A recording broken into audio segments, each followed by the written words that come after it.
Popular social media platform TikTok is under scrutiny again. The China-based company is apologizing to users after it's been accused of suppressing videos with Black Lives Matter and George Floyd hashtags as protests sweep across the world.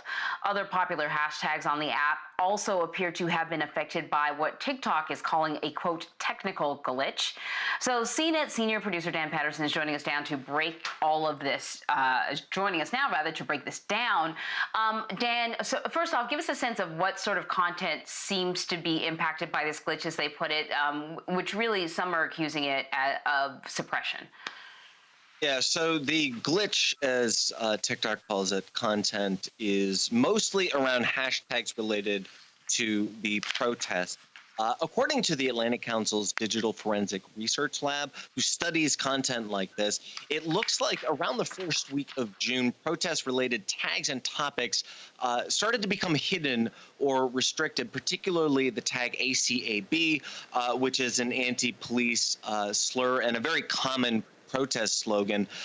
Now, 2 weeks later, more than 2 weeks later, it looks like hashtags related to the similar word, and you can find the full list, including some with obscenities, on the Atlantic Council DFLR website. These multiple tags seem to be blocked and hidden, missing from search results. So this isn't the first time that TikTok has been accused of censorship. Is that right, Dan? No.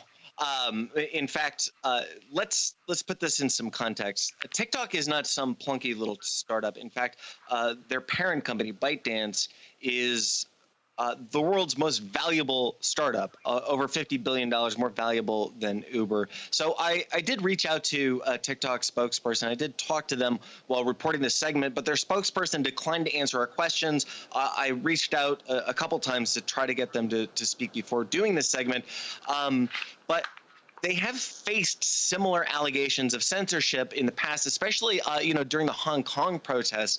The company declined to speak about protest during that protest, and in fact, they told me back then, I have from my notes, that the platform is mostly used just for fun. Huh. Yeah, I think that's probably what its initial intent was, but as we know, Dan and Vlad, so many people get really important information from social media. I have friends who tell me all the time most of their news comes from, Facebook and other social media.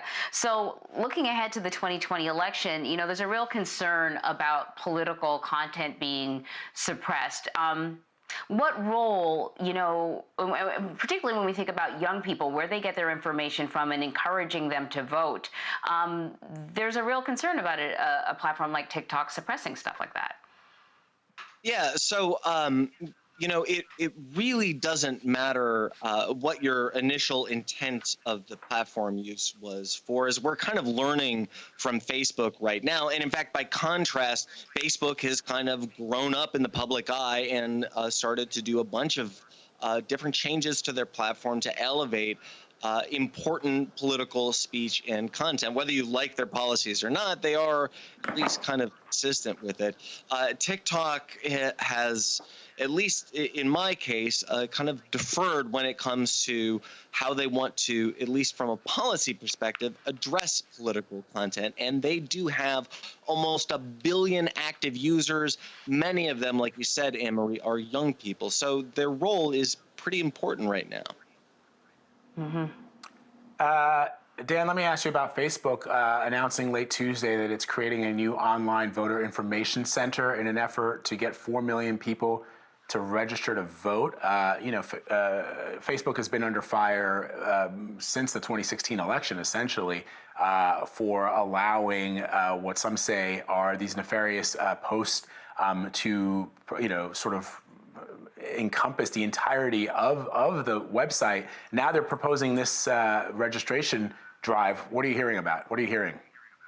Yeah, so Facebook is a company that has had to adjust from being a platform mostly for young people to being an incredibly influential platform. And these changes that they're making ahead of the 2020 election are in part a response to what happened in 2016. Mark Zuckerberg addressed this in an op-ed for USA Today. And they do have a call planned for later today at 1 p.m. that I will be on along with other CBS News reporters.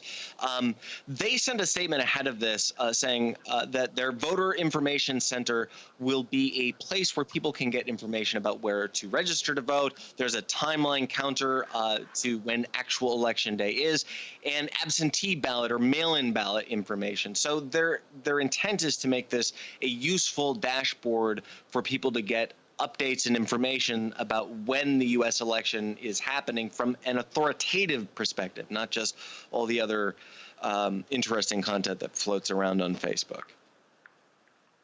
All right, Dan Patterson. Thank you so much, Dan. Great to see you.